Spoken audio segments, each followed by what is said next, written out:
తాను కూడా వారి సరసన కూర్చుని కుటుంబ సభ్యులతో పాటు ఇక్కడ స్వామి ప్రసాదాన్ని స్వీకరిస్తూ ఉన్నారు. ఇలా తిరుమల యాత్రను పూర్తి చేసుకోవటం అని అంటే ఒక అదృష్ట విశేషం. ఎందుకంటే స్వామికి చాలా ఇష్టమైనటువంటి క్షేత్రం ఇది. వైకుంఠం వా పరిత్యక్షే న భక్తాం త్యక్తుముత్సహే అని చెప్పి, వైకుంఠాన్నైనా లక్ష్మీ నేను విడిచిపెడతాను కానీ భక్తులు తండోపతండాలుగా వచ్చేటువంటి నా ప్రసాదాన్ని స్వీకరించేటువంటి వెంకటాచలాన్ని విడిచి వెళ్ళను అని వెంకటేశ్వర స్వామి స్వయంగా చెప్పారు. అందుకే ఆయనను వేడుకొందాం, అంత దయాంతరంగుణ్ణి వేడుకొందాం అని చెప్పి అన్నమయ్య ఉద్బోధ చేశారు. వేడుకొందామా వెంకటగిరి వెంకటేశ్వరుని, ఆమటి మొక్కులు వాడు ఆదిదేవుడే వాడు, అంతకన్నా దేవుడు ఇంకెవరున్నారండి అని చెప్పి చెప్పారు. కానీ పైగా ఈ యొక్క కొండ ఎటువంటిది? ధర్మక్షేత్రం ఇది. ఈ క్షేత్రం యొక్క పవిత్రత ఇతోధికం అవ్వాలని చెప్పి ధర్మదేవతే తన వృద్ధి కోసం తపస్సు చేసింది. అందుకే దీనికి వృషాద్రి, ధర్మదేవత తపస్సు చేసినటువంటి క్షేత్రం అని చెప్పి పేరు ఉన్నది. గిరావస్మిన్ తపస్తేపే ధర్మోపి స్వాభివృద్ధయే తస్మాదాహు వృషాద్రిం తం మునయ వేదపారగ. అంటే వరాహ పురాణం చెప్పేటువంటి సత్యం ఏంటంటే, అయ్యా మీకు ధర్మ చింతనలో, ధర్మ ఆచరణలో మీకు ఇతోధికమైనటువంటి ప్రత్యయం కలగాలి అని అంటే, సంకల్పం కలగాలి అని అంటే ఈ క్షేత్రానికి విచ్చేసి ఇక్కడ కైంకర్యం ఆచరించండి. అలాగే స్వామి ప్రసాదాన్ని స్వామి సందర్శనంతో పాటు స్వీకరించండి అని చెప్పి ఉద్బోధించారు. పైగా ఈ అచలం ఎంత గొప్పది. ఆనీతం వైనతేయేన గరుడేన మహాత్మన, సాక్షాత్తు గరుడాళ్వార్లు తీసుకువచ్చినటువంటి కొండ ఇది. అప్రాకృతం అమేయంచ సర్వరత్నమయంగిరిం హిరణ్మయం మహాశృంగం పంచోపనిషదాత్మకం శాంతకుంభ స్వరూపత్వాత్ కనకాద్రించతం విదుహు. అప్రాకృతమైనటువంటి క్రీడాపర్వతం సాటి లేనిది, సర్వరత్న శోభితమైనది, బంగారు శిఖరాలతో పంచోపనిషత్ స్వరూపమైనటువంటి దీన్ని దర్శించే దేవతాదులు కనకాద్రిగా కూడా దీన్ని కీర్తిస్తారు. 3 యోజనాల విస్తారం 30 యోజనాల పొడవు కలిగి శేషాకృతితో ఈ వెంకటాచలం శోభిల్లుతూ ఉంటుంది. యోజనత్రయ విస్తారం 30 యోజనమాయతం శేషాకారం హరే శేషం శేషికాం సర్వదేహినాం. బ్రహ్మాండ పురాణం చెప్తోంది, శేషుడు తపస్సు చేసి శ్రీహరి నివాసం ఉండేటువంటి కొండపై ఉండి ఆయన ఇక్కడ అన్నోదకాలు భక్తులకు లోటు లేకుండా పర్యవేక్షిస్తూ ఉంటాడట. అందుకే ఆయనకి దాసులలో మేటిగా ఆయనకి పేరున్నది. అనంతోహం మహాదేవ స్థాస్యామి గిరిరూపధృక్ భవతా రమయా సార్థం మమ సానుషు రమ్యతాం అని చెప్పి ఆయన చక్కగా ఆ స్వామిని అర్థించి శేషాచలంగా మారినటువంటి వాడు శేషుడు. ఈ కొండకొన్న మరో పేరు సుమేరు శిఖరాచలం, అంటే బంగారు కాంతితో ప్రకాశిస్తూ ఉంటుంది. సత్వగుణ సంపన్నులకు ఇక్కడ ఆనందం లభిస్తూ ఉంటుంది. మేరుపుత్రం మహాపుణ్యం వెంకటాచల సంజ్ఞకం. మేరు పర్వత పుత్రుడైన ఈ గిరికి వెంకటాచలం అనేటువంటి పేరు కూడా ఉంది.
కూడా అన్నోదకాలకు లోటు లేవు.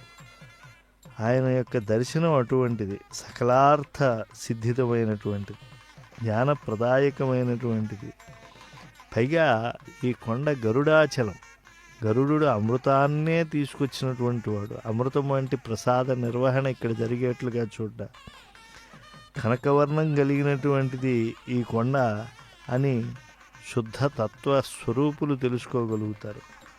పరబ్రహ్మతత్వాన్ని తెలుసుకున్నటువంటి చిత్తవృత్తి కలిగినటువంటి వాళ్ళే పరబ్రహ్మ స్వరూపమైనటువంటి అన్నప్రసాదాన్ని తీసుకునేటువంటి విధానాన్ని కూడా తెలుసుకుని వారందరూ తరిస్తూ ఉంటారు. ఈ క్షేత్రం సకల తీర్థాలకు కూడా ఆవాసమైనటువంటిది. జలే రక్షతు వారాహ, స్థలే రక్షతు వామనః, అటవ్యాం నారసింహశ్చ, సర్వతః పాతు కేశవః వంటి దివ్య శ్లోకాల స్మరణతో ఇక్కడ గోవిందా గోవిందా అని కీర్తిస్తూ కాలాన్ని సద్వినియోగం చేసుకునేటువంటి భక్తావతంసులకు వడ్డన చేయటం కూడా గొప్ప భాగ్యమే. శేషాచలే యన్మాహాత్యం అన్యక్షేత్రే నతత్క్వచిత్ తద్గత శ్రీనివాసస్య మహిమా నాణ్యగ శుభగః. అంటే అన్యక్షేత్రములు ఎన్నో ఉన్నాయి, పుణ్యక్షేత్రములు అన్నీ ఉన్నప్పటికీ కూడా వెంకటాచలంలో అన్నప్రసాదం చేయటం అనేటువంటిది చాలా విశేషం. శేషాచలే యన్మాహాత్యం అన్యక్షేత్రే నతత్క్వచిత్ స్పష్టంగా వ్యాసులు వారే తెలియజేశారు. తద్గత శ్రీనివాసస్య మహిమ నాణ్యగః శుభః అని. అంటే కలియుగంలో ఈ భూలోక వైకుంఠంలో కొలువైనటువంటి శ్రీనివాసుడు పరమదయాంతరంగుడు కనుక జిహ్వకో రుచి అన్నట్టుగా వచ్చినటువంటి భక్తులందరికీ కూడా వారి వారి అభిరుచులకు అనువైనటువంటి ప్రసాదాన్ని వారికి అందేట్లుగా చూసే బాధ్యత అలమేలుమంగా విభుడు ఎప్పుడూ కూడా స్వీకరించి ఉంటాడు. ఆ సమర్పణ, అన్నదాన సమర్పణ అనేటువంటిది భక్తులకు చేయటం అనేటువంటిది భాగ్యంగా భావిస్తూ ఉంటారు. శ్రీనివాసుడు కూడా ఎన్నో నివేదనలు అందుకుంటూ ఉంటాడు ఈ క్షేత్రంలో. ఆయన నైవేద్య ప్రియుడు. ఎంతటి నైవేద్య ప్రియుడో అంతటి భక్త ప్రియుడు కనుక ఏరి కోరి ఆరగించే రుచికరమైన వంటకాలన్నీ తాను దర్శించి భక్తులు తింటేనే ఆయనకి ఆనందం. తినినవన్నీ భక్తులు రుచి చూస్తేనే స్వామికి ఒక తృప్తి. అసలు భక్తులకు తినిపించడానికే వెంకటేశ్వరుడు మంచి మంచి కమ్మనైన ప్రసాదాలు ఆయన అందుకోవాలని సంకల్పించాడు ఈ కలియుగంలో. స్వామిని మించిన నైవేద్య ప్రియుడు, భోజన ప్రియుడు అసలు ఈ విశ్వంలో మరొక్కరు లేరు. పాలు, వెన్న, బకాలబాతు, దధ్యోదనం, బౌళి, యోరము, వెన్న, బూరియులును, సరడాల పాశముల్, చక్కెర పులగముల్, నువ్వు మండిగలు, మనోహరములు, అప్పములు, ఇడ్డెనలు, అతిరసముల్, హోళిగల్, వడలు, దోశలు గల వంటకములు, శాకముల్, సోపముల్, చారుల అంగళ్ళు, శుద్ధోదనములు, సద్యోఘృతము, పండ్లు, తేనెలు, హొబ్బట్లు, పచ్చడులు ఇలా ఆనందనిలయుడు ఆరగించే ఆ దివ్య ప్రసాదాలను ఏకరువు పెట్టారు పూర్వకవులు. ఎందుకనంటే స్వామి ఏదో కొన్ని ప్రసాదాలతో తృప్తి చెందేవాడు కాదు. తెనాలి రామకృష్ణుడు ఇంత జాబితా ఇవ్వటం ఎందుకని తిండి మిండే గురుడా, తిగల గురుడా అని చెప్పి అధిక్షేపణగా అన్నాడు. అసలు నువ్వు ఇక్కడ భక్తులను రక్షించడానికి వచ్చావా, భక్తులకు పుష్టిగా భోజనం పెట్టి నువ్వు కూడా పుచ్చుకోవటానికి వచ్చావా అని చెప్పి.